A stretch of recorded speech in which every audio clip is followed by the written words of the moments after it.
ကဲမျိုးတွေအားလုံးမင်္ဂလာပါဒီတစ်ခါမှတော့ကျွန်တော်ကအရန်ကိုထမင်းမိန်စီတဲ့အညာဟင်းအတွဲလေးဖြစ်တဲ့နှမ်းပတ်ချင်အဆက်ကြော်လေးရဲ့နဲ့ကလပဲရွက်ရေစုကန်လေးချက်ပြီးတော့ဘဲနီလိုကြော်လေးနဲ့တွဲစားဖြစ်တာလေးကိုမျှဝေပေးမယ်နော်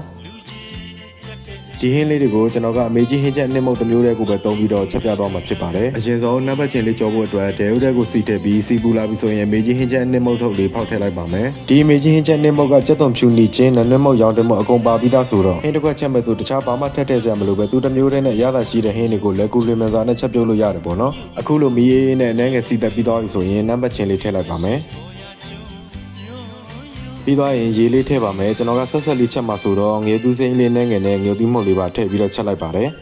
ကဲဒါဆိုရင်တော့နံပါတ်ချင်းကြော်လေးကတော့ရပြီပေါ့နော်ကလပဲရွက်ချက်ဖို့ကတော့ရေနွေးစုထဲမှာမေကြီးနှင်းမုတ်ထုတ်လေးကိုဖောက်ထည့်ပြီးတော့ရတာစိတ်ကြမြည်ပြီးတော့ကလပဲရွက်လေးခတ်လိုက်ရုံပါပဲတပတ်စုလောက်ဆောင်ပြီးရင်တော့ကလပဲရွက်ရေစုခက်လေးကလည်းရပါပြီခင်ဗျာ